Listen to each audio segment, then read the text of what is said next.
La llamada regularización masiva del gobierno de Pedro Sánchez avanza sin freno y, como suele ocurrir en estos casos, con más aristas de las que se cuentan en rueda de prensa. Porque mientras el Ejecutivo vende la medida como un ajuste técnico, casi burocrático, la realidad apunta a una operación política de gran calado y de enormes dimensiones. Uno de los colectivos que ha pasado de puntillas en el relato oficial, pero que está en el centro de la jugada, es el de los MENAs, los menores extranjeros no acompañados y los jóvenes extutelados. Un grupo que, lejos de ser marginal en cifras, se ha disparado un 155% desde el año 2021, traducido de 7.878 a, atención, más de 20.000 en apenas 4 años, y desde luego que no es un matiz menor. Hablamos de jóvenes de entre 16 y 23 años, con una media de 19, que ya cuentan con autorización de residencia y que, si cumplen los requisitos, podrán beneficiarse directamente del nuevo proceso. Es decir, miles de personas que ya están dentro del sistema y que ahora podrían dar el salto definitivo a la regularización plena. Los datos del propio ministerio que dirige el Masaiz reflejan además otro detalle llamativo. El perfil es abrumadoramente masculino. Atención, solo un 6% son mujeres y, aunque Marruecos sigue liderando, su peso ha caído del 76% al 54%, diversificándose el origen hacia otros países como Gambia, Argelia o Senegal. Es decir, el fenómeno no solo crece, sino que también cambia. Pero hay mucho más, porque el crecimiento no está solo en los menores, sino también en los mayores de edad, mientras que el grupo de 16 y 17 años sube un, atención, 62%, el de 18 a 23 años se dispara, ojo, y esta es la cifra, un 190%. Dicho de otra forma, el sistema está generando año tras año una bolsa creciente de jóvenes adultos extranjeros que permanecen en España y que ahora encajan perfectamente en el nuevo esquema de regularización.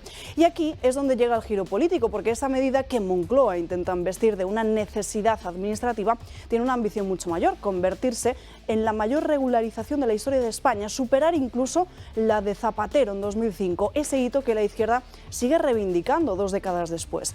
Las cifras bailan según quien las cuente. El gobierno habla de 500.000 personas y otros organismos elevan esa estimación hacia casi el 1.800.000 exactamente. Y algunos informes internos van incluso más allá, hasta 1,25 millones de potenciales beneficiarios. Una diferencia que no es precisamente menor. El diseño del decreto además refleja condiciones clave. No va a hacer falta contrato de trabajo previo y bastará con acreditar presencia en España antes de finales de 2025 mediante documentos cotidianos. Empadronamientos, citas médicas, billetes, prácticamente cualquier rastro administrativo va a servir, y desde el momento en el que se admita esa solicitud se pondrá a trabajar. Se podrá trabajar. Todo muy ágil, todo muy rápido, pero demasiado, según advierten algunos informes policiales que alertan de posibles fraudes documentales, sobrecarga administrativa y, sobre todo, ese temido efecto llamada. Mientras tanto, el Ejecutivo insiste en su narrativa. Esto no es ideología, es una realidad social, pero lo cierto es que la propia Moncloa ya prepara ese envoltorio político, porque si algo tiene esta medida es que, desde luego, es potentemente simbólica. Permite al Gobierno presentarse como el gran ampliador de derechos de la legislatura, y en ese relato hay decisiones difíciles de explicar. Por ejemplo, que mientras se abre la puerta a cientos de miles de inmigrantes en una situación irregular, se deja fuera a refugiados ucranianos llegados después de la guerra de 2022. Una exclusión que ha generado desconcierto incluso entre quienes apoyan esta medida. En definitiva, lo que se presenta como un trámite técnico apunta a ser una de las decisiones más ideológicas, estratégicas y controvertidas de este mandato. Una regularización masiva que no solo cambia las cifras, sino que redefine el debate migratorio en España y también el propio país. Y sobre todo que deja una pregunta en el aire. ¿Responde esto a una necesidad real o un cálculo político perfectamente medido?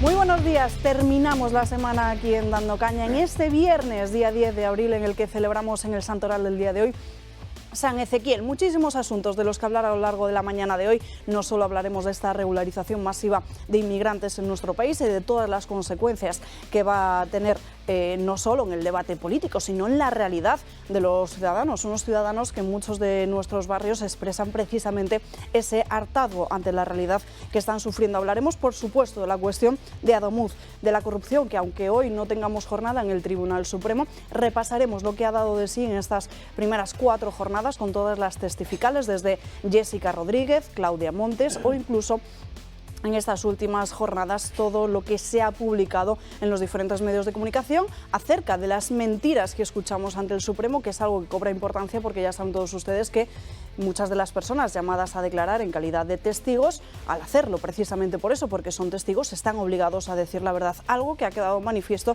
que no se ha producido así. Hablaremos de economía, de internacional también con todo lo que está sucediendo en Irán y muchos más asuntos, así que quédense con nosotros a lo largo de estas próximas 2 horas aquí en Dando Caña, que comenzamos como siempre con el comentario de Josep María Francas. ¿Qué tal? ¿Cómo estás? Bueno, de viernes bien, ¿no? Ah, bueno, muy bien. Está bien esto, sí. Te veo alegre. Claro, sí. A ver, yo como aprovechando el asueto jurídico de hoy, ayer me organizé una maratón jurídica de repasar más o menos el juicio, todo lo que pude, un rato generoso. Te iba a decir, porque eso son horas. Sí, son horas. Hombre, me salté cosas, pero iba de asombro en asombro porque no identificaba el juicio. Porque el título siempre era Juicio a las mascarillas, y de mascarillas no oí hablar casi nada. Entonces pensé, a ver si estás hablando de un término polisémico. No, que va, no es polisémico. Es que hablan de mascarillas, pero no de mascarillas, sino de chicas mascarillas. Que no eran las más baratillas. No, por eso, tan carillas que te pueden costar... Ni las mascarillas ni las chicas. No, nada, ni te pueden costar un piso durante varios años, te pueden costar un trabajo, no un sueldo, te pueden costar dietas de viaje, te pueden costar hoteles, te pueden una costar... formación en la biblioteca. En fin, una alucinante, ¿no? Entonces entendí que evidentemente es el juicio de las chicas mascarillas, carísimas, por cierto, supongo. Como no domino el gremio, no sé los precios. Y, de hecho, tampoco he preguntado esta vez ni a Google ni a Inteligencia Artificial, porque es un tema que no quería que me quedara huella de que me dedico a preguntar esas cosas para no avergonzarme a mí mismo. Pero mucho ánimo. Por cierto, un comentario muy rápido. Adelante. Hay una frase de Rufián que ayer me llegó al corazón, que es cuando dice, prefiero llenar TikToks que bibliotecas. Es muy interesante porque se podría traducir, prefiero que la gente se aburra, no sepa nada, porque así me mantendrán más tiempo en el poder. Sí, porque ya hace unos cuantos años que iba supuestamente a salir del Congreso de los Diputados. Y no. Ahí sigue. Supuestamente las filas republicanas no están muy contentas Por eso con Rufián y están buscándole también la salida. Entonces el propio Rufián dice, pues antes de que me echen ya me busco yo mismo. Él se busca cómodo, sí. Nos acompaña también en esta mesa Carmen Lobelle. ¿Qué tal? ¿Cómo estás? Encantada y encantada de verte a ti aquí de nuevo.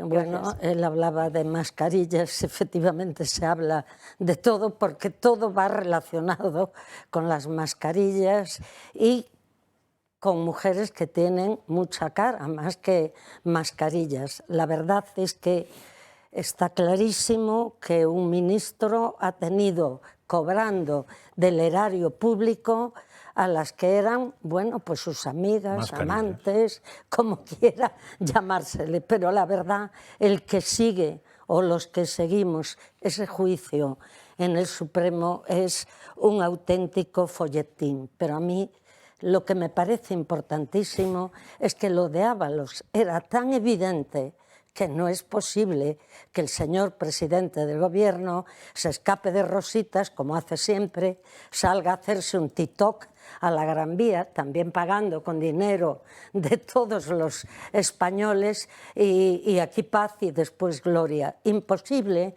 que no conocieran que en viajes oficiales se llevaba a una de estas señoras que por lo menos hay constancia de que acudió a 13 viajes oficiales al extranjero. Por tanto, es imposible que no conocieran el presidente y los ministros esa situación. Y yo me pregunto, ¿dónde están esas ministras feministas? Siempre callan cuando de verdad tendrían que hablar. Del folletín hablaremos mucho más. Nos acompaña también en esta mesa Miguel Ángel Sanz, un placer. Buenos días, muchas gracias por invitarme.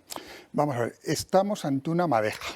Y como es una madeja, cualquier hilo que tocamos nos lleva al fondo. Y lo más interesante del juicio en el Supremo, del primer juicio en el Supremo, no es el tema de Ábalos, si es que ese ya no lo conocemos, lo hemos oído tantas veces, es el tema de cómo está derivando ese proceso en otros aspectos que se juzgarán seguramente más adelante, pero que se ponen en evidencia: la financiación de partidos, la desvergüenza total y absoluta con la que se hacían estos temas, porque ahí las personas, sí, bueno, pues sí, me pagaba un piso y demás, se dice como la cosa más normal del mundo. Y sí, yo iba a ir, pero como no me gustaba que me pusiesen con una mesa frente a la pared, pues me iba a la biblioteca, pero a leer libros de trenes. Evidentemente, ¿cómo va a leer otra cosa a la biblioteca? No, pues yo iba allí, iba al PSOE y me daban unos sobres y yo se los daba a mi cuñada o a la mujer de mi hermano, a mi hermano o a quien correspondiera, con una desvergüenza absoluta. Y eso viene a contrastar lo que yo siempre he comentado en el tema de la corrupción, del que sabéis que bueno, me preocupa de hace bastante tiempo, como a todo español le viene, que es el problema no es la corrupción, que lo es. El problema real es la impunidad, porque la impunidad da lugar a eso, a que llega un momento en el que, bueno, que la corrupción se convierte en algo habitual y nadie se escandaliza. Pero también la aceptación moral de esa misma corrupción, dependiendo de quién la haga. Es que la aceptación moral da lugar a esa inmunidad. No podía existir la corrupción al nivel que hemos llegado si la sociedad no fuese corrupta. Discúlpeme, por cierto, porque le he presentado como Miguel Ángel Sanz y es Miguel Ángel Gómez. Miguel Ángel Sanz es otro, era futbolista del Zaragoza. Todo lo malo abunda. Discúlpeme. Bueno, vamos con los principales asuntos de la jornada. El próximo martes, y como todos los martes, cita con el Consejo de Ministros, que se va a reunir, y desde luego con una importante regularización masiva que nos va a contar nuestra compañera Marian Vallejo. Sí, así es, Alba. El Gobierno prepara ya una auténtica avalancha de regularizaciones de inmigrantes ilegales. Es uno de los planes del sanchismo que ya ha sido criticado por los expertos que luchan contra esto. Aseguran que el efecto llamada que está viendo en España es brutal, incluso que ya hay mensajes que animan a viajar a nuestro país. Esto, entre otras cosas, va a tener efectos en la propia seguridad ciudadana, ya que solo se va a negar la autorización a los que tengan antecedentes penales, pero no policiales. Según algunas estimaciones, se espera que la avalancha de expedientes podría alcanzar el 1.000.000. De hecho, el Gobierno va a habilitar ventanillas en correos y en la seguridad social para poder llevar a cabo todas las peticiones. Ante esto, Bruselas ha dado un golpe a la mesa y ha asegurado que no ha recibido ninguna comunicación oficial por parte de España. Pero no se crean que el Gobierno ha dado marcha atrás tras este toque de Bruselas, todo lo contrario. A través de Yolanda Díaz han anunciado que van a destinar 25 millones de euros para la formación de menas e inmigrantes ilegales. Pero ya les anuncio ahora mismo que vamos a poner en marcha dos elementos más. En primer lugar, vamos a sacar una convocatoria con 25 millones de euros a favor o en favor de los jóvenes extranjeros, menores no acompañados, para que puedan aprender trabajando y trabajar aprendiendo una profesión con una salida profesional. Se han escuchado bien, 25 millones de euros para formar a menas, que es algo que el Gobierno prevé anunciar esta medida el próximo martes en ese Consejo de Ministros. Gracias, Marian. Desde luego es llamativo, ¿no? Si ponemos en los lados de la balanza otras realidades como el que viven muchísimos jóvenes y muchísimos de los alumnos en España, que prácticamente hemos podido comprobar en todos estos años como esa inversión en materia educativa en nuestro país, desde luego, no ha aumentado, Carmen, en ningún caso. Es verdaderamente tan vergonzoso que lo que decíais de la impunidad, de la amoralidad de numerosas decisiones, que por ejemplo los autónomos vayan a pagar mucho más durante este año 26, me parece que son 196 euros más al mes. El dinero se saca a los españoles que vienen, que han vivido aquí, que han nacido aquí, que han trabajado y han cotizado aquí toda la vida, para dárselo a personas amenas, a gentes que cada vez tenemos más claro que lo hace por una cuestión electoral, no lo hace por mejorar el país ni porque ellos aclaren esas necesidades que tengamos de inmigrantes, y a mí me ocurre que como me gusta mucho preguntar a la gente, pues le pregunto a muchos colombianos, ecuatorianos o gentes que llevan mucho tiempo en este país, que algunos han conseguido después de muchos años y de trabajar ya tener una regularización, pero hay otros que todavía están sin regularizar, y ya ahora la desigualdad no es solo con el resto de españoles, sino también con el resto de estas gentes emigrantes que vinieron a nuestro país a trabajar y que tienen dificultades tan enormes, y esto no es un dato incierto, se podrían aportar la cantidad de gentes procedentes de países de habla española, de habla hispana, que tienen nuestras mismas costumbres, que tienen pues religión o no religión la misma, pero que tienen una cultura similar o muy parecida a la nuestra, que de verdad han venido a trabajar y que no tienen ni han tenido esos apoyos que ahora repentinamente, y cuando las estadísticas dan unos previsibles malos resultados para el gobierno, se apresura a tomar estas medidas, y luego veremos cuántas de estas gentes van a votar ya. Y naturalmente, ¿qué es lo que van a votar? Por tanto, aquí no se toman las medidas por justificaciones verdaderamente políticas, solidarias, humanas, sino se toman por los intereses electorales del presidente del gobierno, que es presidente de sí mismo, más que presidente de todos los españoles. Miguel Ángel. Sí, vamos a ver. Este proceso que se ha iniciado con este último gobierno es una irresponsabilidad totalmente intencionada, eso está claro. Hay aspectos de la inmigración en sí, y mucho más, si le añadimos el calificativo de inmigración ilegal, que afecta al mercado de trabajo, a la integración, a la seguridad, a la cultura, a la demografía, y no se tiene en cuenta nada de esto. O sea, a lo mejor hay algún aspecto político, de votación y demás, pero incluso eso no sería lo más importante. Y me voy a referir a esa medida que se ha comentado, que se va a formar a los MENAs. Pero mira, de todo este mare magnum, yo pienso que lo menos malo, porque la alternativa es que esos señores estén ahí, esos chicos, señores y la mayoría ya están sin hacer nada. Bueno, pues por lo menos que se les forme, y que en un momento determinado una parte de ellos al menos sean útiles a la sociedad que les ha acogido. No es lo peor de todo. No tendríamos que haber llegado a esta solución, pero bueno, bien está que se les forme. También es cierto que se tenía que formar a muchos españoles y que, por ejemplo, la formación profesional y los cursos que se dan, pues no sirvan, que es para lo que sirven en un alto porcentaje, para que señores de los sindicatos y demás cobren un sobresueldo. Claro, y que luego no se dan los cursos. Es el problema generalizado, ya digo, pero concretamente en el caso de la formación de los menores no acompañados, y eso de menores lo pongo entre comillas, no es lo peor que ha hecho este gobierno. Lo que ha hecho tantas cosas malas que tampoco hay que... Ya que hemos mencionado los FPs, no recuerdo exactamente qué día de esta semana, pero en esta misma semana la ministra de Educación, Milagros Tolón, decía que le parecía fatal, que no podía ser que muchos títulos de FP se impartieran en los garajes, que desde luego no dejaba de ser llamativo, porque habrá muchos casos que sí se tengan que impartir esos cursos de formación, como puede ser algo que tenga que ver con la mecánica en los garajes, porque precisamente los cursos de formación están pensados para eso, para ser más prácticos que lo que puede ser un título universitario. A ver esta ministra qué es lo que ha visto de educación, porque la anterior le sonaba todo chino. Entonces puede ser que haya intentado hacer una visita como Pedro Sánchez y en vez de mandarle a un museo de juegos, lo haya mandado a un garaje y entonces haya pensado que toda la educación se da ahí. Es probable, ¿eh?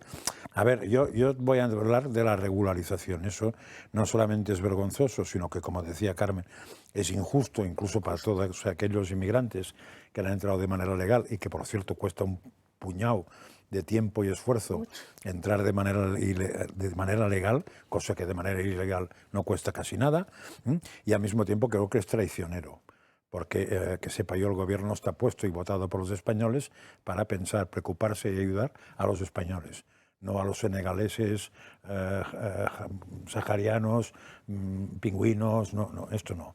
con lo cual están traicionando su función. Pero, en fin, tiene una virtud positiva esto. Una, la que decía él, no, que no es lo peor que se les ha ocurrido los cursos, pero viniendo de este gobierno lo que pienso es quién se beneficiará de los cursos. Si los asistentes o los que pondrán el cazo para forrarse, para que los asistentes no se enteren de nada, que es lo que me temo. Pero aparte de eso, lo único positivo es que se está llenando el vaso, se sigue llenando el vaso. España tiene un vaso, tenemos los españoles un vaso tan grande que caben litros y litros y litros, pero algún día derramará. Y cuando derrame, se irá este gobierno no solamente a la puñetera, para no decir lo mismo de ayer Calle, sino que yo espero que vaya a la cárcel. Que además hay una cosa evidentísima, que la propia Europa le diga, mire usted, se lo tiene que decir a él, porque el resto de los españoles no tenemos culpa. Sí, pero que haga y que más, le dicen, oiga, que cualquiera de esos que usted va a regularizar, como luego vengan a nuestros países, se los vamos a devolver. Entonces, quiere decir que toda Europa sabe que estas medidas tomadas por Sánchez no se han hecho de acuerdo con legalidad alguna, no las ha consultado con Europa, tampoco le importa nada el Parlamento español y, por tanto, vuelvo a decirlo, es decisión personal de él, de su grupo, ese montón de gente que tiene para que le diga que es lo mejor para ganar las elecciones. Dicen que tiene más de 100 asesores, que también pagamos todos los demás, más de 100. Casi 1000. Miren toda Moncloa, pero asesores directos suyos, 108. 100 directos de él. 108. 100 directos que los otros son indirectos. Los que hacen Los otros son indirectos porque son otras áreas. Sí. Claro, o sea que él todo lo lleva hacia su terreno, hacia ver de dónde puedo sacar votos, pero nosotros deberemos pensar en el futuro de nuestro país. Ya, pero Carmen, ¿Qué si Europa lo ve tan estadísticas claro, avalan eso? Pero si Europa ve tan claro que eso es una salvajada, Es una salvajada. lo que no puede hacer es decir que lo va a hacer una cosa que legalmente no debe poder hacer, que es bajo qué criterio pondrá fronteras si está Schengen. O sea, si un señor se ha nacionalizado español o normalizado español, se ha normalizado alemán. Y si no, tendrán que cambiar la estructura Pero europea. por eso Europa protesta. Claro, pues entonces en vez de protestar y decir te los devolveré, que haga algo más serio, lo que hicieron cuando no les gustó lo que hacía el gobierno húngaro o el polaco, las amenazas, no fueron te devolveré inmigrantes, Miguel Ángel niega con la cabeza. Te cerraré el grifo. No, nos estamos confundiendo. Europa no puede devolver a los emigrantes que entren en España. Pero podrá decir lo que sea y no sé quién lo ha dicho, pero quien lo ha dicho se equivoca. Lo ha dicho el Consejo de Europa. Quien lo ha dicho se equivoca, porque con la normativa española, en cuanto tengan la nacionalidad, desde luego, o en cuanto tengan permiso de trabajo, las fronteras Schengen se les abre. Y ese es el problema, está mal montado. Europa está muy preocupada por eso, porque sabe, para empezar, que un alto porcentaje de los emigrantes que llegan a España, que llegan en patera, son del área francófona. Y no tienen la más mínima intención de quedarse aquí. Se quedarán aquí hasta que logre la regularización, claro, porque no vamos, que vayan a Francia y verán dónde acaban, ¿no? Pero una vez lograda la regularización, se van a pasar a Francia.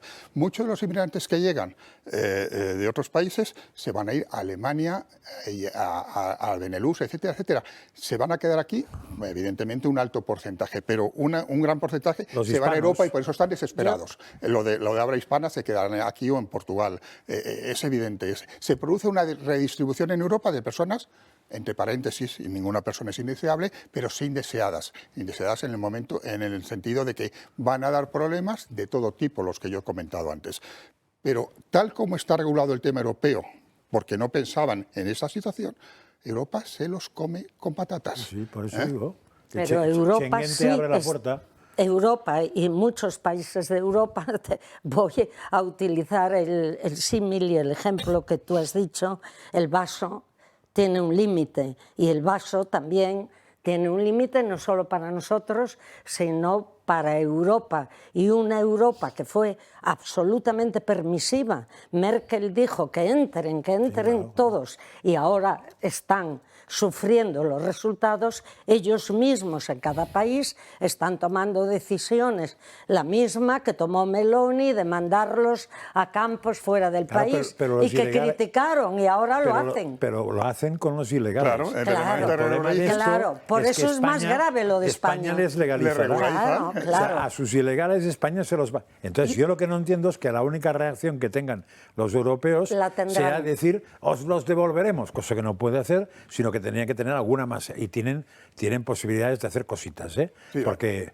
ocurre en fin. una cosa, que los europeos, aunque van conociendo a Pedro Sánchez, no lo conocen todavía lo suficiente. Entonces hay mucho tonto en Europa. Y probablemente, con toda esa especie de amenazas, piensan que este señor puede dar marcha atrás. Él no da marcha atrás nunca cuando puede sacar un rédito electoral y, por tanto, Europa tendrá que tomar otras medidas, igual que ocurre con la OTAN y que ocurre con otras cuestiones. Y nosotros vamos a seguir cambiando de marcha, pero en este caso para irnos a la primera pausa de publicidad del día de hoy, en un abrir y cerrar de ojos estamos de vuelta, no se marchen.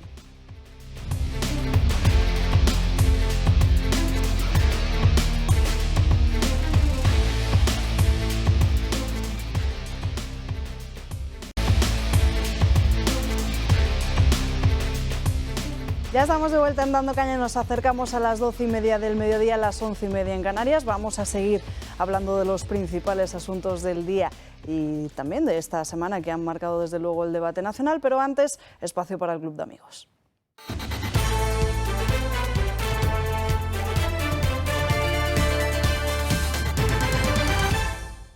Paula Cruzado, ¿qué tal? ¿Cómo estás? Que ya es viernes. Ya es viernes y la verdad es que estamos muy contentos porque no solo porque es viernes, sino porque también la semana que viene ya arranca el miércoles Locos por el Quijote, que ayer estuvo con vosotros José María Benítez, bueno, pues la persona que va a encauzar este curso que nos hace muchísima ilusión. Porque, fantástico. Sí. Y además lo explica todo. Es una auténtica maravilla. Vamos a quitar ese lastre que tiene el pobre Quijote, que todo el mundo le da pereza leerlo, que dicen que es muy denso, que la gente a lo mejor no lo consigue entender. Pues bueno, pues de una forma divertida, amena y sobre todo pues muy constructiva, de un libro que es muy importante para nosotros, porque encima, como decía él ayer, es la primera novela moderna, y vamos pues a entender quién era Sancho, quién era Don Quijote, qué papel tenía uno, qué papel tenía otro. Él dice que cada vez que hace este curso, cada vez saca pues cosas nuevas que aprender del Quijote. Dice, se van a llevar un nuevo amor, Paula. A mí cuando me dijo esa palabra dije, o sea, me dio mucha risa, pero la verdad es que es cierto, porque al final, bueno, pues va a formar parte de nosotros y no nos va a dar ni pereza ni contarlo, como hay muchas anécdotas que tiene el Quijote, ni ponerlo en nuestro día a día, ni sobre todo, pues bueno, sacar esas coletillas de esas frases hechas que todo el mundo tiene, pues las vamos a incorporar a nuestro vocabulario. Así que empezará el miércoles día 15 de abril, serán 6 sesiones de forma presencial y online, a las 7:30 de la tarde, se pueden apuntar el ciclo completo o sesiones sueltas. La verdad es que va a ser una auténtica maravilla. Luego también al final de abril tendremos a Miguel Reseco, en el que nos va a hablar sobre el día, bueno, pues sobre el 2 de mayo.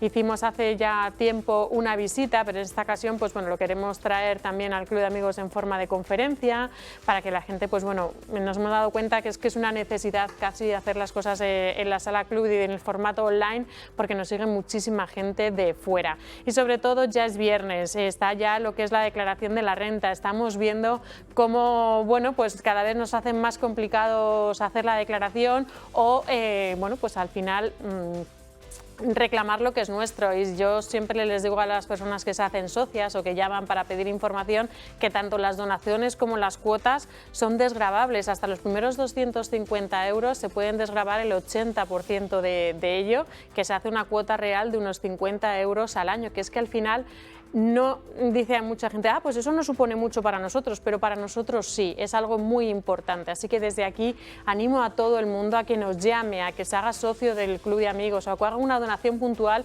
en función de lo que su economía le permita, que a nosotros de verdad que nos ayuda mucho, y ahora les necesitamos con este panorama mediático que lo único que nos hacen es borrarnos el cerebro, que no seamos, que no pensemos, que no tengamos una opinión propia, y la libertad de expresión es un derecho y eso pues es algo que tenemos que hacer gala de ello. Y que nosotros les ayudamos también, porque desde el Club de Amigos, si tienen cualquier duda, por ejemplo, con lo que mencionabas de la declaración de la renta, es que esto no sé cómo hacerlo, pero ¿cómo me desgravo esto en la renta? Que nos llamen. Toda duda que tengan, que Eso siempre estáis al otro lado del teléfono para atender cualquier necesidad que puedan tener y desde luego que lo tengan en cuenta también para la renta, con esas complicaciones y los trámites administrativos Sí, que que desde cada vez luego lo suponen ponen- un dolor de cabeza. No, ¿eh? no, es horrible, la verdad es que es horroroso y desde aquí, pues bueno, ya como digo, cualquier duda, lo que necesiten, el teléfono del Club de Amigos, siempre le daremos respuesta a todo lo que nos vayan diciendo y sobre todo también muchas nos llegan muchas opiniones, así que desde aquí muchísimas gracias por hacernos mejorar día a día, que eso es algo muy importante para nosotros. Bueno, y que se lancen a esas actividades. La primera de ellas que comienza el próximo miércoles, ese ratito, por supuesto, divulgativo, pero también algo entretenido, divertido con esas aventuras que decíamos de... Hombre, un vamos loco, ¿no? a cabalgar por el Quijote, vamos a adentrarnos en esas aventuras a lo largo de, como he dicho, 6 sesiones, que sí, que tendremos que leer un poquito en casa, sí, pero hay gente que a lo mejor dice, pues mira, no me ha dado tiempo, no pasa absolutamente nada, porque tanto José María como cualquier voluntario que asista al curso y que quiera leer en voz alta, porque al final el Quijote está hecho y, como dicen muchos, crece cuando lo leemos en voz alta, así que de verdad que va a ser un curso maravilloso, lo vamos a disfrutar una auténtica barbaridad y siempre se nos quedará corto. Pues Paula, que os llamen al 916162464, si lo prefieren que escriban un correo electrónico a clubdeamigos@clubdeamigos.org. Paula, muchísimas gracias, buen fin de semana. Gracias a vosotros siempre. Les repito, 916162464, clubdeamigos@clubdeamigos.org. No se queden sin su plaza y sin pasar ese ratito en compañía con esta, desde luego, gran familia que estamos construyendo. Vamos con más cuestiones, nos vamos ahora directos a la cuestión de Adamuz, porque en esta semana les hablábamos de ese informe de la Guardia Civil que desde luego ponía encima de la mesa todas las negligencias que habría cometido Adif con este trágico accidente ferroviario que se cobró la vida de 46 personas. Seguimos conociendo más detalles de esta investigación que en estos momentos se está siguiendo en ese juzgado de instrucción número 2 de Montoro en Córdoba, que es precisamente quien está investigando los hechos. Porque fíjense, y lo cuenta La Razón, en una cadena de correos que se ha entregado como parte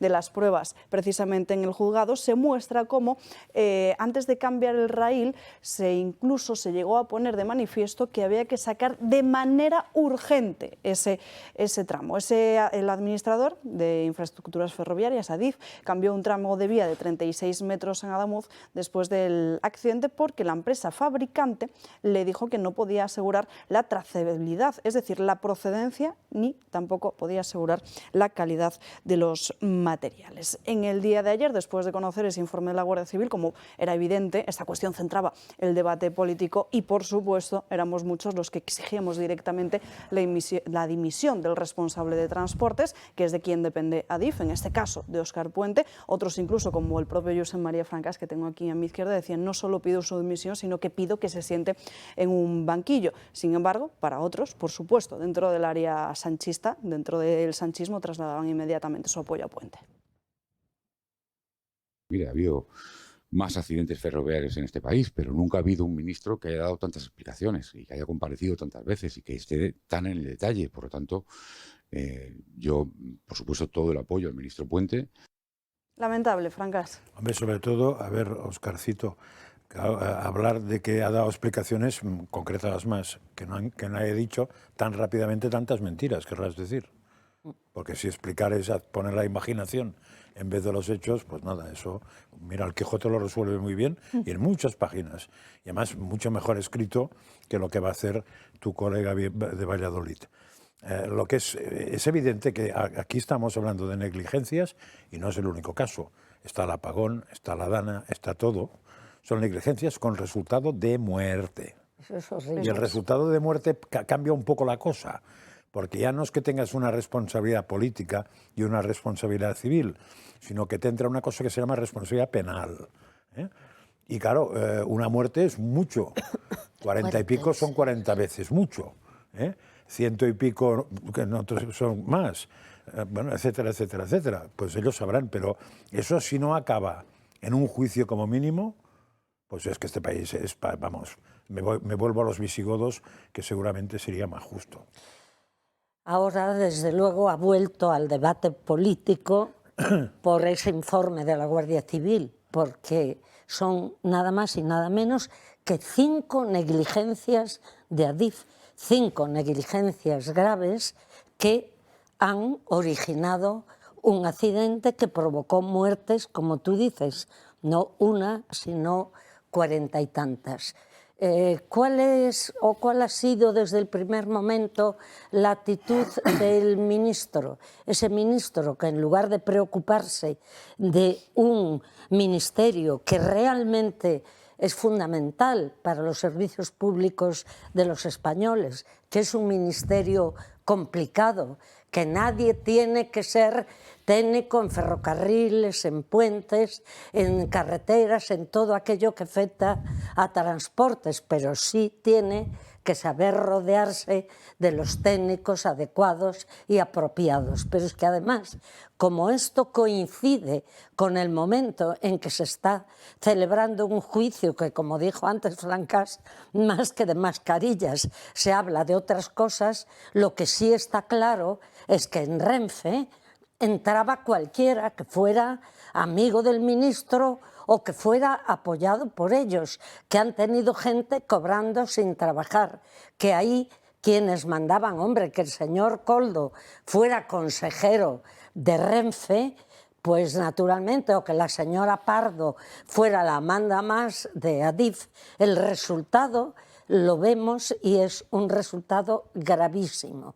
Todos tenían que conocer que esa línea de Madrid a Sevilla es una línea que fue inaugurada en tiempos de Felipe González en el año 92 y que por lo tanto han pasado años y años por ella, que encima al liberalizarse el tema del ferrocarril han entrado otras compañías y tenía muchísimo más tráfico que antes, más trenes, trenes distintos, más pesados, miles y miles de personas eran transportadas por esas vías. Y ahora que se nos diga en un informe de la Guardia Civil que ese lugar del empalme de la vía estaba roto ya muchas horas antes, demuestra una vez más la poca precaución y lo poco que se invierte en lo fundamental. Decía antes mi querido compañero que no está mal, 25 millones para cursos de extranjeros, pero aquí lo que está horrible es que se deja destrozar las carreteras, se deja destrozar los ferrocarriles, que ahora cuando se nos decía papá ven en tren, aquel anuncio quería decir que el ferrocarril era un viaje seguro y hoy la gente tiene miedo a viajar en ferrocarril. ¿Cuál fue la actitud del ministro? Salir todos los días a hablar muchísimo, dar infinidad de datos, pero no los datos que eran importantes. Y jamás lo hemos visto acompañados de los técnicos como son pues las asociaciones, jefes superiores de asociaciones de ingenieros de caminos, en fin, que los técnicos no han estado a su lado, los políticos. Y aquí hasta ahora ni se han asumido responsabilidades judiciales y mucho menos las políticas que son fundamentales. Y salen los ministros a decir, yo ayudo, porque sea tu compañero tienes que ayudar. Los errores aquí no se pagan nunca. Es como todos los socialistas que, no, es que yo tengo que votar porque soy socialista. No, mire usted, habrá que pensarlo. Miguel Ángel. Bien, después de este repaso del problema, yo voy a ratificarme en cosas que ya he dicho en este programa. Dejemos de llamar responsable del ministerio al señor Puente. Ese señor es un irresponsable. Ya también son irresponsables todos los señores directivos de Adif y algunos de Renfe, y si había alguna duda, en el juicio de los 3 que han declarado, solamente uno que intentó hacer las cosas bien le cesaron. El resto simplemente pues, agachó la cabeza e hizo lo que decía el amo. Junto a esto, tengo que recordar que hablar sobre un tema no es informar. El señor ministro y responsable del ministerio ha hablado mucho, pero ha informado muy poco. Es más, ha desinformado.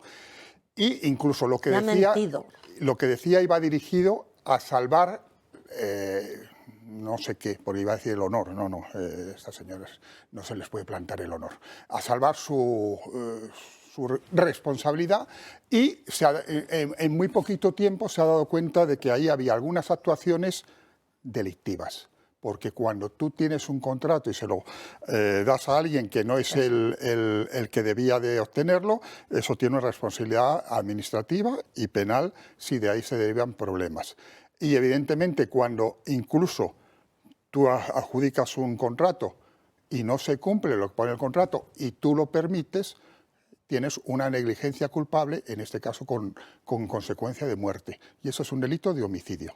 Yo el único problema que veo aquí es que, así como estamos viendo el Supremo, que va un año o dos, o casi 2 años tarde con respecto a los hechos, como esas cosas no tienen por qué ir de entrada al Supremo, a no ser que vayan al Supremo, hoy no están en el Supremo, podemos estar hablando de 10 o 15 años. Sí, sí. Y la verdad es que de 10 o 15 años, aunque lo justo sea que paguen, nos importará un pimiento casi a los españoles que nadie pague nada. Ese es el problema. Tenemos además una noticia de última hora porque, como era de esperar desde hace semanas, la Fiscalía recurre al Tribunal Constitucional la condena contra el fiscal general del Estado, contra el que era fiscal general del Estado, y acusa al Tribunal Supremo de vulnerar hasta 5 derechos fundamentales. El Ministerio Público pide anular esa sentencia por el caso de revelación de secretos de datos reservados de la pareja de Isabel Díaz Ayuso. Defienden que Álvaro García Ortiz lo único que hizo fue limitarse a ejercer su deber de informar verazmente, sirviéndose de datos que ya eran conocidos frente a imputaciones delictivas falsas aparecidas en los medios de comunicación. Además, en este recurso planteado por la Fiscalía, se acusa a los magistrados de hacer una interpretación del derecho constitucional de los periodistas a no revelar sus fuentes, que supone, dicen, una grave coacción moral sobre los informadores. Cuestiona que para el Supremo exista una suerte de licencia constitucional para mentir que inhabilita, es literal, de antemano la credibilidad del testimonio de descargo prestado por un periodista que se ha acogido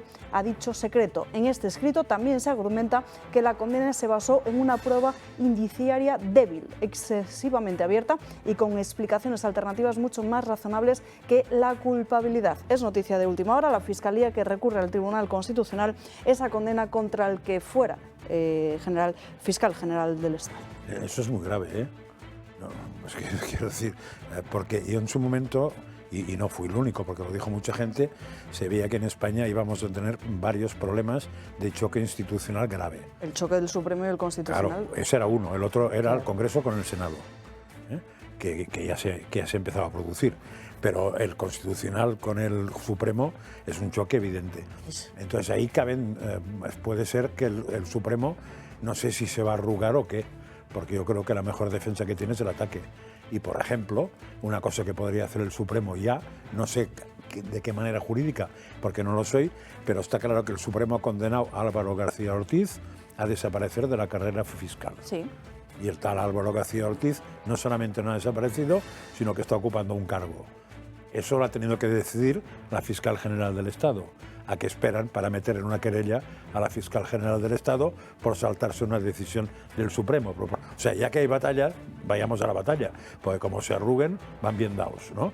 En su momento también se habló de que el Supremo quería ir contra el Constitucional y le avisó que según que hiciera podría caer en prevaricación. Pues que no esperen mucho más. Pero se quedaron avisos. Claro, pues que no esperen mucho más, porque lo que avisaron que era la amnistía y tal, ya pasó. Pues que disparen, o sea, que ya que hay batalla, que la haya, porque está claro que la entidad o la, como se llame, superior en justicia, no es el Constitucional, sino que es el Supremo en España.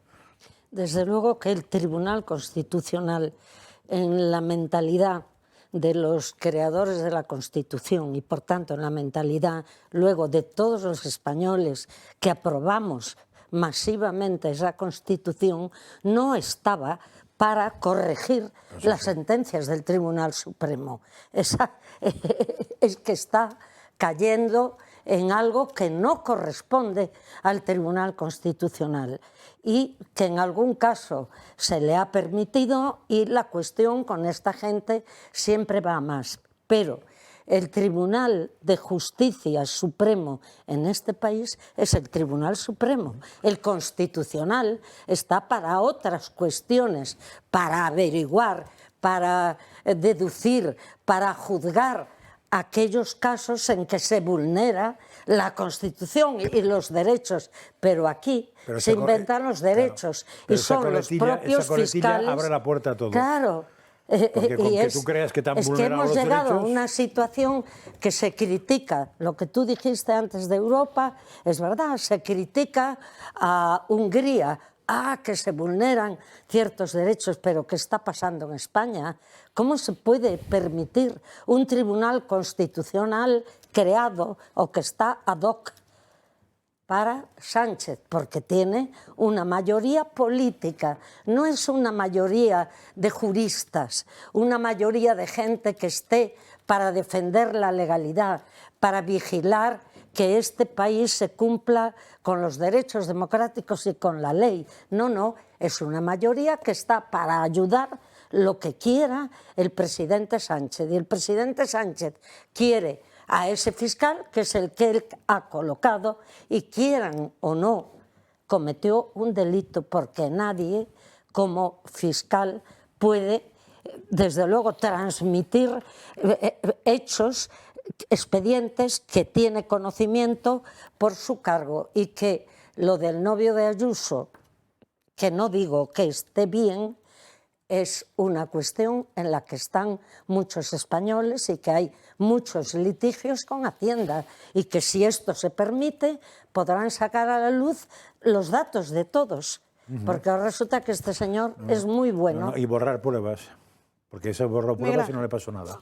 Bien, yo he comentado en más de una ocasión que creo que estamos no en una democracia, sino en una dictadura vigilada.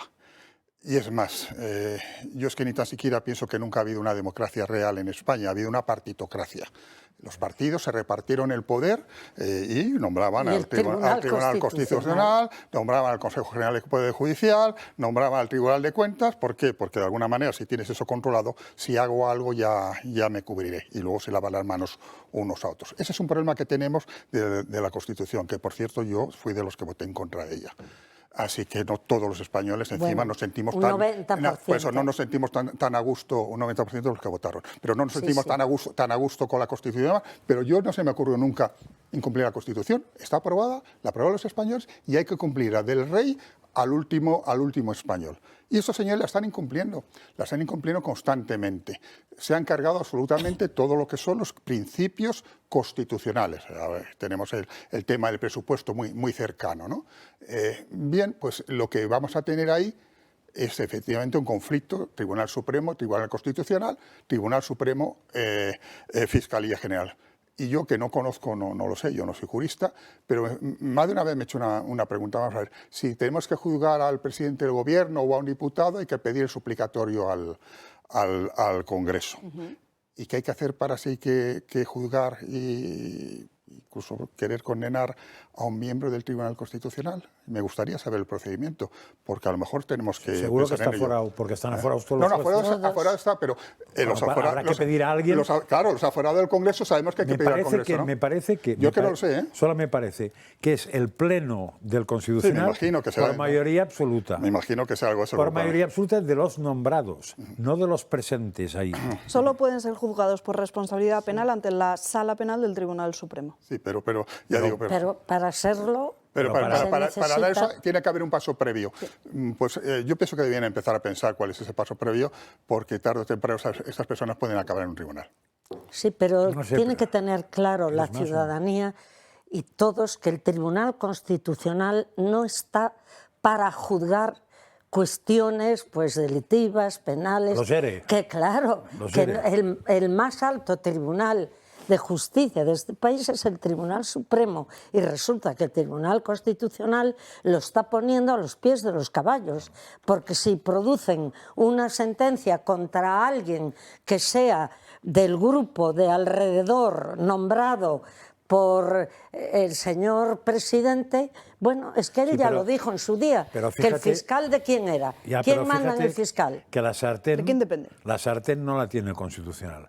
El Constitucional te puede jorobar las sentencias, pero, por ejemplo, el Constitucional no puede actuar contra el Supremo. No puede. Puede cambiar en una sentencia, Se saltará la ley, se la cambiará. no debe. Pero lo que no, es que no debe es otro tema. Pero lo que no puede, por ejemplo, es acusar de prevaricación a un juez del Supremo. Pero al revés sí.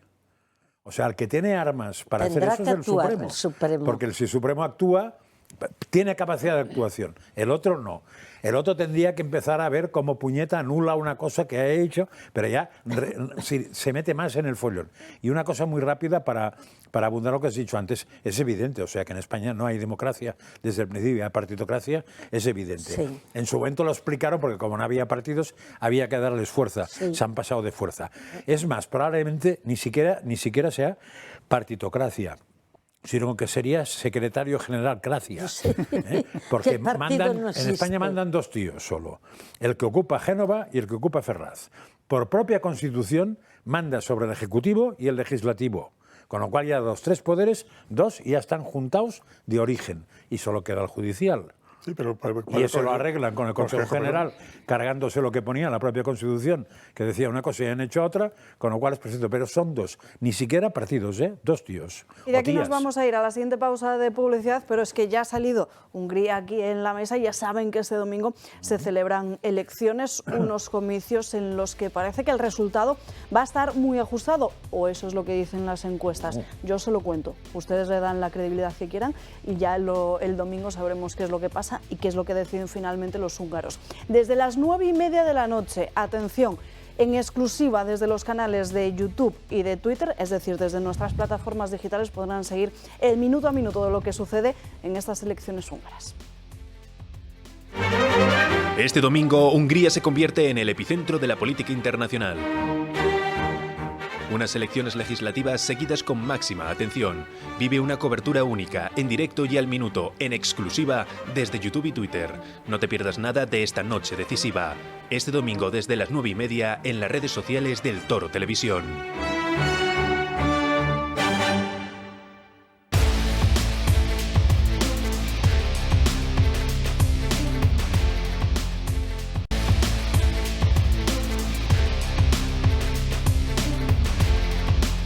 Ya estamos de vuelta en Dando Caña, nos vamos acercando al ecuador de este programa enseguida y vamos con más cuestiones de actualidad que están en las portadas de los grandes medios nacionales, porque aquí también tenemos que hablar de otras cuestiones que siguen siendo una realidad, una triste y trágica realidad, a pesar de que no muchos medios se hagan eco de estas noticias, como es la cuestión de los cristianos perseguidos en todo el mundo. Precisamente tenemos conexión en directo con Mateo Gonzalo, él es sacerdote y también periodista especializado en cristianos perseguidos, además es autor del blog Me lo pregunto y de la columna Más listo que un profeta. Padre, muy buenas tardes.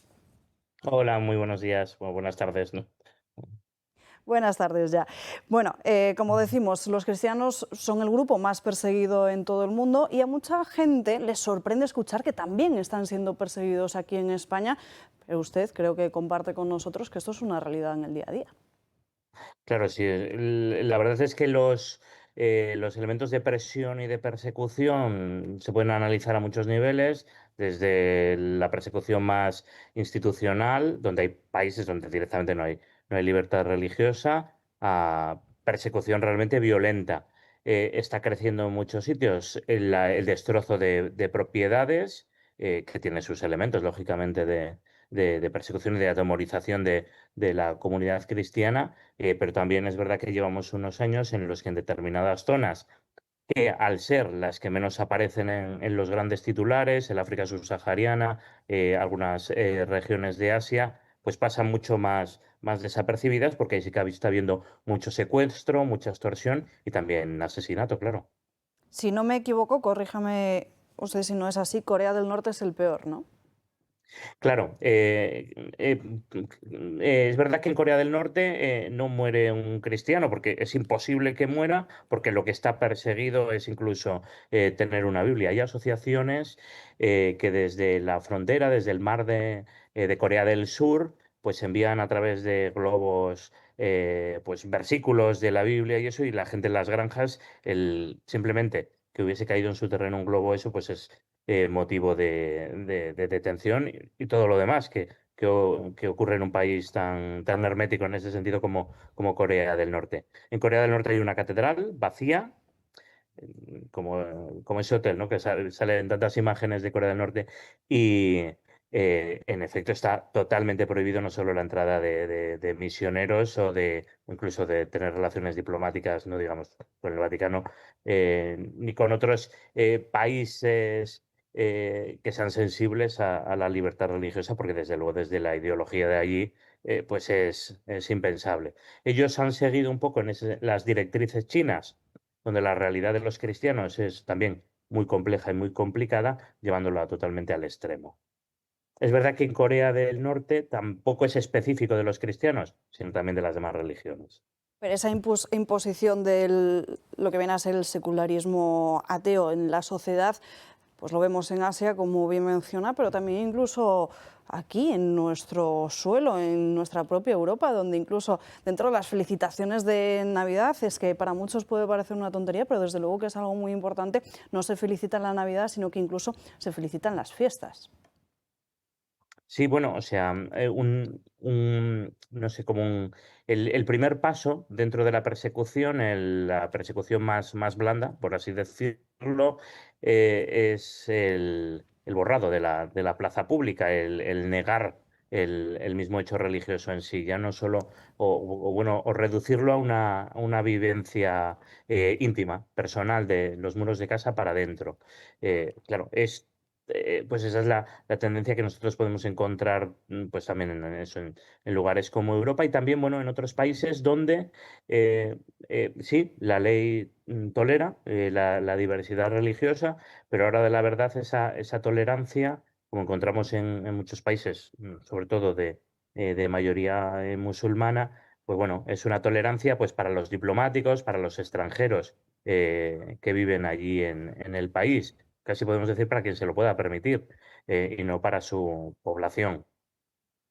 Bueno, después de esa persecución blanda ya sabemos qué es lo que viene, porque en todo este tipo de cuestiones siempre se avanza y es muy difícil luego volver atrás. Sí que es cierto que hay una ola joven, una juventud que en algunos casos hemos dicho que es más rebelde, que precisamente ya no tienen miedo a decir que es creyente, que es católico y a defenderlo, y también impulsar a que cuantos más sean en esa fe mejor. De hecho, aquí en España mañana se celebra la fiesta de la resurrección y es importante también, ¿no?, que sea la juventud precisamente la que vuelva a poner este tema encima de la mesa, en el foco social.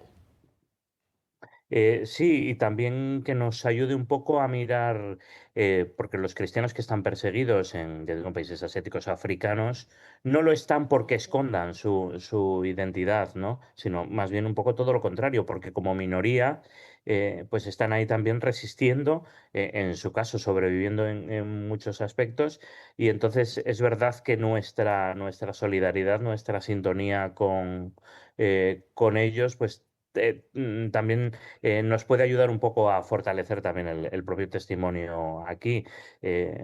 Claro que sí, entonces es verdad que, claro, al ser esta realidad un poco tan oscurecida, no es tan aliciente, ¿no?, para visibilizar también un poco la vivencia pública de la fe aquí en España o en Europa en general. Le pregunta a Josep María Francas, que le tengo aquí a mi izquierda. Sí, no, tiene que ver indirectamente con eso, pero a ver, yo por lo que he leído, hubo dos comunidades, que son la comunidad china y la comunidad japonesa, que cuando entró la fe explotaron rápidamente y parece que, vamos, que tenían un crecimiento brutal. Que en China desapareciera no me extrañó nada, porque lo del Partido Comunista parece que no son muy amigos, con lo cual harían todo lo posible porque ahí no corriera eso. Pero en cambio siempre me ha extrañado lo del Japón, que de pasar de ser una comunidad, diríamos, en expansión, pasó casi a desaparecer. Y de hecho al Japón, católicos, que sepa yo, creo que hay muy pocos. Pero no sé si me equivoco. ¿Hay alguna explicación para eso? ¿O es mentira todo lo que he dicho? Que puede ser. No, es bastante verdad. Es verdad que ahora en Asia, en Japón, en Corea del Sur, especialmente a partir de la pandemia, hay un brote muy fuerte precisamente porque las generaciones jóvenes, o sea, los índices de suicidios en esas sociedades ya eran altas, imaginaros, ¿no?, con la pandemia. Entonces, las generaciones jóvenes han vivido un cierto movimiento de búsqueda de sentido de algo y ahí pues bueno, pues están rebrotando, y de hecho las diócesis un poco se están fortaleciendo. Japón entró muy rápido en la secularización un poco por su entrada de golpe en todo el sistema económico así occidental. En China, claro, el caso es totalmente distinto. Ahí, al ver que no puede erradicarlo de todo, el maoísmo con la revolución cultural, lógicamente entre sus planes estaban como en Corea del Norte, que desapareciese totalmente. Y ahí se opta un poco como lo que pasó en la Revolución Francesa. Se instrumentaliza con una iglesia patriótica paralela y ahora, claro, el encaje está siendo muy complejo y muy delicado, porque en China, claro, los cristianos son una minoría, pero una minoría de 10 millones. Entonces, claro, es un proceso muy curioso y que será muy interesante releerlo con perspectiva histórica, tanto uno y otro, porque es lo que estamos viviendo todavía hoy. Sí, de Japón sí que hay gente que dice que ayudaron mucho los americanos a que se perdiera la fe en base a bombardear a las 2 ciudades católicas más importantes en vez de escoger otras. Porque parece que fue por casualidad, pero se cargaron a las 2 comunidades católicas más extendidas. Hay quien piensa que fue por mala leche. No sé. Le habla ahora Miguel Ángel Gómez. Mi impresión es que históricamente hay una explicación de por qué desaparece y por qué se ataca a los cristianos en general en los países. Y está relacionado con dictaduras o poderes muy fuertes en los países. Porque estos poderes fuertes, estas dictaduras, adoptan 2 posturas. Como si el cristianismo se mantiene, mi poder va a ser cuestionado, porque evidentemente el cristianismo no va a ser partidario en principio de una dictadura, me los quito de en medio, salvo que los pueda poner a mi lado. Y tenemos casos históricos de este tipo. Y eso es lo que pasó en Japón, por lo que yo entiendo. Inicialmente pensaron que el cristianismo podía respaldar el poder de los shogun y del emperador, y eso se acabó con la preparación de la Segunda Guerra Mundial, en la que, entre otras cosas, la poca iglesia católica que había era totalmente opuesta al incremento bélico que se produjo. Evidentemente en China, el Partido Comunista, pues una dictadura pura dura, no digamos el tema de Corea del Norte, que evidentemente no es que no deje al cristianismo, es que no deja a nadie que diga lo contrario de Kim Il-sung y sus sucesores, ¿no? Esto viene de antiguo. Yo veo esa contraposición del cristianismo con dictaduras o poderes autárquicos. Y vamos a traerlo a nuestro país. Cuando está empezando a tener problemas el cristianismo, sobre todo el catolicismo en España, cuando llega un señor en el que, si no es un dictador, está muy cerca de serlo. Pues es verdad que, claro, la libertad religiosa tiene muchos matices. Como la libertad religiosa, yo creo que cuando se empieza a formular, pues después de los tiempos de Lutero, se establece como una serie de mínimos, pues, de la tolerancia, pues la aspiración de ir a máximos, que tendría que ser un poco en lo que destacasen la evolución democrática, pues sin embargo, pues ese ideal, pues parece que se nos está escapando un poco de las manos, porque pues eso, la tendencia es más bien eso, a recluirlo, a dejarlo pues bueno como un sentimiento personal, una una vivencia pues bueno que puede consolar a la persona, pero no, la religión tiene todo un desarrollo social de compromiso y de celebración grupal y comunitaria que forma parte de la propia identidad. Pues padre, muchísimas gracias por atendernos en esta mañana y por ayudarnos a dar visibilidad a esta realidad. Le enviamos un fortísimo abrazo. A vosotros también, muchas gracias. Nos vamos ahora en directo hasta nuestra redacción, hasta la redacción del Toro Televisión, porque en esta semana hemos estado siguiendo minuto a minuto lo que sucedía en el Tribunal Supremo. Este viernes sí que es cierto que no hemos tenido cita allí, pero a partir del lunes vuelven más caras a pasar por ese tribunal. ¿Quiénes son? Mario Pérez, muy buenas tardes. Muy buenas tardes, pues sí, nuevas jornadas que se espera que se den la semana que viene en el Supremo y empezamos con el lunes 13 de abril, que se va a centrar en el entorno familiar y en los pagos bajo sospecha que se pudieron realizar. Aquí tenemos 3 testigos principales que podríamos destacar, que son Patricia Uricirialte, que es la exmujer de Koldo, Claudio Rivas, socio de Víctor de Aldama y al cual se le investiga por un presunto lavado de dinero de beneficios de las mascarillas, y a Israel Pilar Ortiz, que está considerada por la UCO como el enlace financiero clave. La siguiente jornada, martes 14 de abril, esta será una sesión de tarde y aquí tendrán la oportunidad de declarar, de testificar los máximos responsables de las adjudicaciones. Tenemos como testigos clave en esta jornada a Isabel Pardo de Vera, que es la expresidenta de Adif. Deberá explicar si en efecto recibió presiones de Ábalos y Koldo para contratar por valor de 12,5 millones de euros. Pero también tendremos a Francisco Toledo, el expresidente de Puertos del Estado, que fue el encargado de realizar esa primera gran compra de mascarillas, de un pedido de casi 8 millones de euros. Por último, en este día contaremos con Álvaro Sánchez Manzanares, el exsecretario general de Puertos del Estado, que también declarará. Y por último, la jornada de la semana que viene que podremos observar, participarán en un día enfocado en Globalia y las gestiones internacionales. Empezaremos con Javier Hidalgo, el ex CEO de Globalia, de Air Europa, que ya comentábamos ayer que podía haber realizado algún que otro pago para Koldo y para Aldama. César Moreno, socio de Víctor de Aldama también en varios negocios. Y por último, Arantzazu Granel, empleada del laboratorio de PronLab, que tiene la sospecha de poder haber entregado algunos sobres. Estas son las próximas jornadas, pero realmente el día importante será el 29 de abril, que será cuando podremos escuchar a Aldama, a Ábalos y a Koldo, que es el día que muchos están esperando. Pero eso sí, tenemos también que recordar que ayer en el juicio en el Supremo participó una persona que fue Carmen Pano y su hija. Las escuchamos en estos momentos. Carmen Pano se ratifica en el Supremo. La empresaria confirma que acudió en 2 ocasiones a Ferraz a entregar 90.000 euros en efectivo. Se hicieron 2 pagos de 45.000 cada uno. Bien, ¿y llevó 45.000 cada vez? Sí. ¿A quién se lo entregó? Me estaban esperando nada más salir del ascensor. Había una persona, era un señor en la segunda planta. Y asegura que el socio de Aldama, Claudio Rivas, compró la casa de Cádiz para Ábalos por las gestiones que realizó para que Villafuel consiguiera la licencia de operador de hidrocarburos. El señor Víctor de Aldama dice que el tema de la operadora se va a conseguir y que el señor ministro quería una casa. Por el Supremo también ha pasado Álvaro Gallego. El hombre que llevó a Carmen Pano a Ferraz confirma la versión de la empresaria y asegura que la llevó en su coche a la sede del PSOE para entregar una bolsa con dinero. Una bolsa con dinero que iba dentro.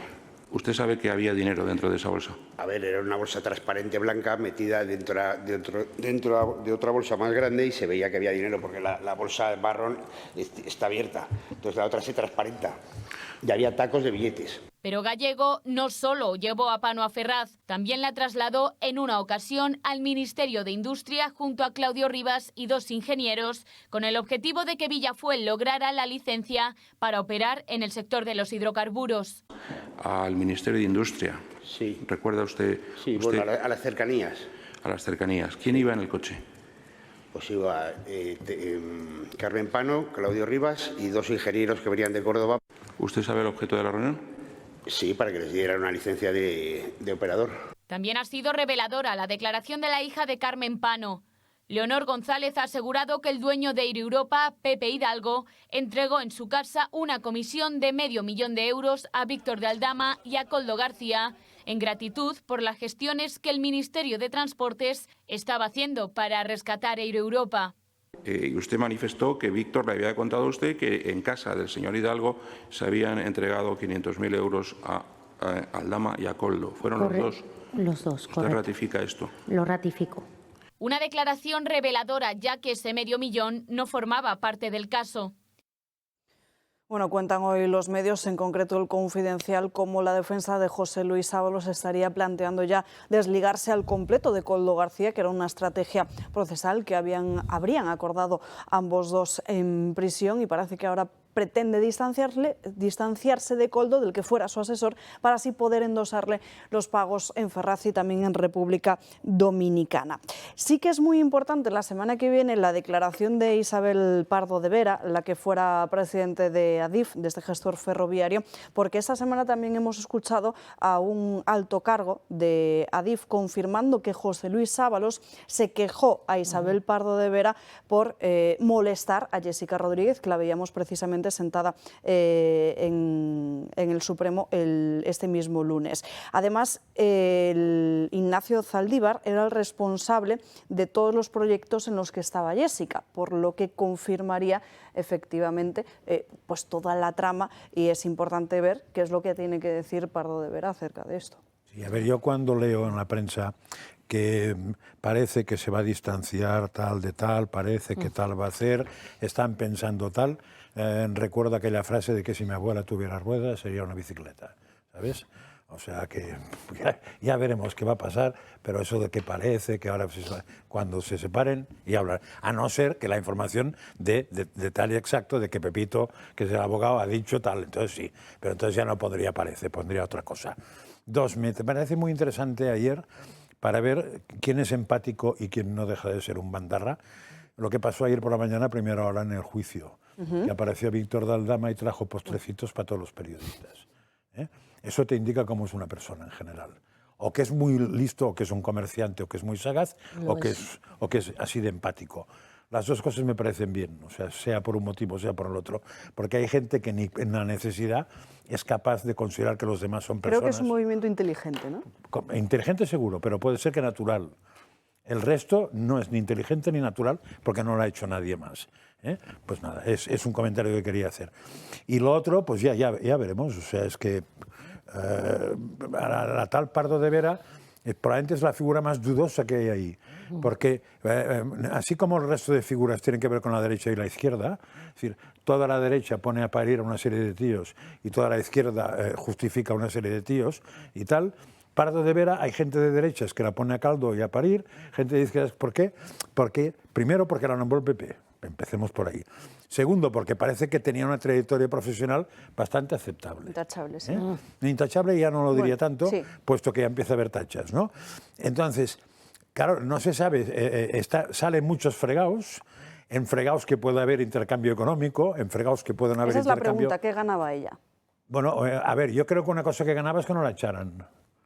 Eso me parece que es evidente, ¿no?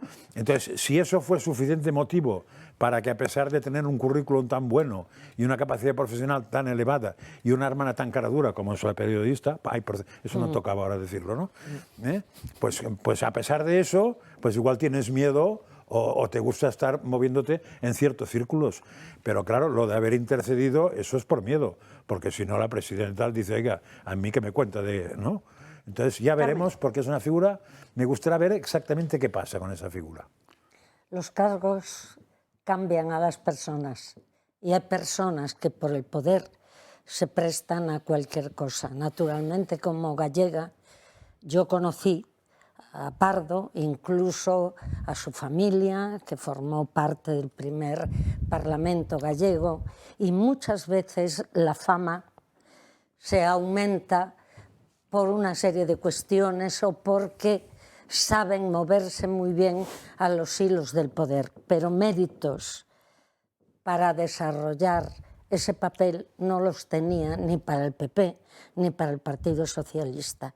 Pero creo que lo muy importante que está ocurriendo ahora, después de lo feo, de lo horrible, de lo folletinesco, de lo escandaloso, cómo se ha manejado el dinero público, cómo se han movilizado comisiones, cómo se nombraban cargos, cómo gente cobraba sueldos sin ir a trabajar y todos ellos lo conocían. Eso es horrible, pero para mí tiene una parte positiva y que ojalá pues no desaparezca, porque lo que ahora se está viendo en el Supremo, hubo periodistas de los pocos que quedan independientes, que esto ya lo contaron, no es nuevo, que Aldama, el propio Aldama, también, por las razones que fuera, empezó a descubrir estas situaciones e incluso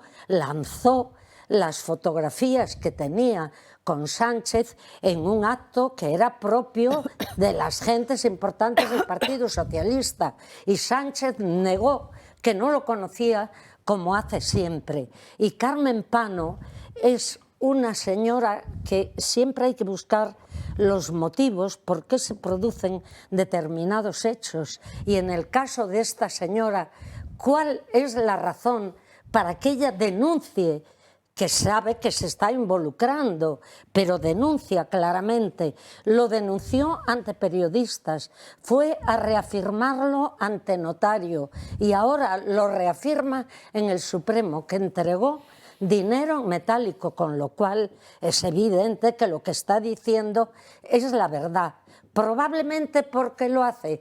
Puede ser que en aquel tema de hidrocarburos, porque aquí están mezclados mascarillas, hidrocarburos, las amigas de Sánchez, pero en aquel tema de las licencias de hidrocarburos, y cuando se les pedía un chalet, una casa para Ábalos, que todo eso está bien, se está viendo que es cierto, pero es cierto además porque se mantiene en el tiempo y mantienen la misma declaración. Nadie va a declarar: yo llevo unas bolsas de dinero al Partido Socialista, la calle donde está el Partido Socialista, el piso al que subo, la persona a la que se lo doy, quién me lo da a mí, el que me lo da a mí tampoco lo niega.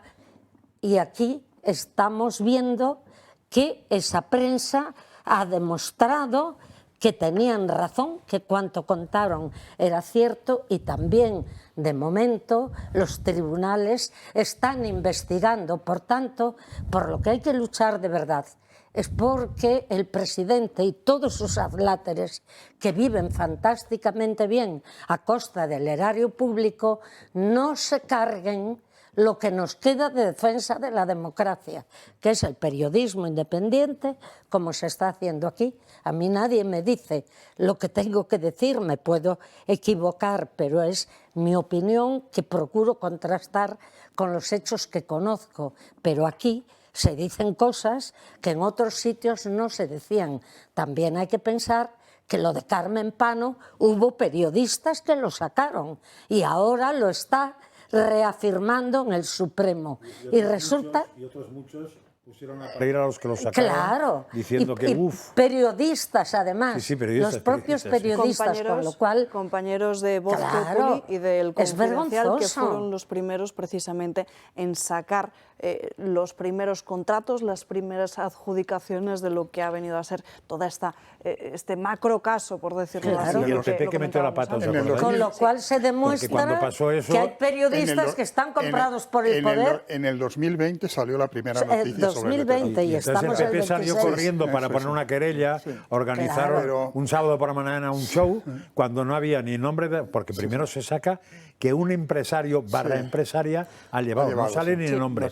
Y ahí el PP ya se no tira. No sale ni la imagen. Pues nada. Sí. De todas maneras, después otra vez la sacan imagen, pero con mascarilla. La duda es, pero es que luego la llevan al notario. La duda es a quién le dio el sobre. Ya está. Y ayer no le preguntó nadie a quién le dio el sobre. Sí, preguntó, pero ella dijo que era un hombre alto, delgado, con barba, pero que estaban preparados para recibir el dinero. Eso se lo para otro caso. O sea que, pero si a eso unís que el hermano de Koldo, pues se sabe por todas sus conversaciones que iba a recibir dinero en metálico del Partido Socialista y que lo recibía y lo entregaba, ¿por qué se permiten? Y luego además que también se olvida, porque son tantas cosas que nos es imposible seguir lo que ha hecho Sánchez, pero tanto Koldo como Ábalos son sus compañeros en el Peugeot, son sus compañeros con los que recorrió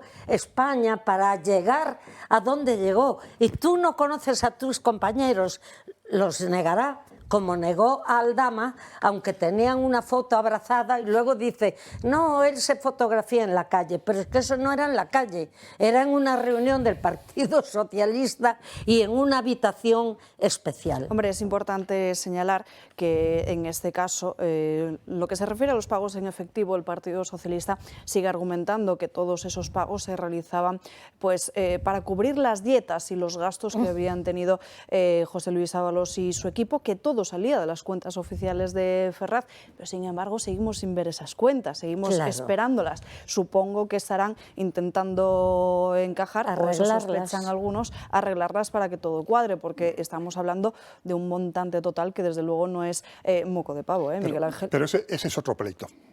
Ya saldrá. Yo propuse en su día a la Real Academia Española de la Lengua cambiar o meter una sección más en el tema mentir.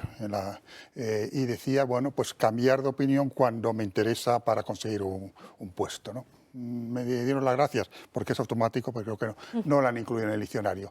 Pues ahora igual me decido proponer otro concepto para bulo. Bulo es algo por lo que me van a juzgar dentro de 2 años, ¿no? O 3 o 4, ¿no? Porque todos los bulos, todos los bulos al final acaban en un tribunal, porque efectivamente eso que son bulos son consecuencias de un trabajo de investigación de periodistas que no se arreglan ante los ataques no solo de los políticos, que podía ser lógico, aunque no decente, sino de supuestamente propios compañeros que, bueno, hay muchos que me han agradecido. Son las 3...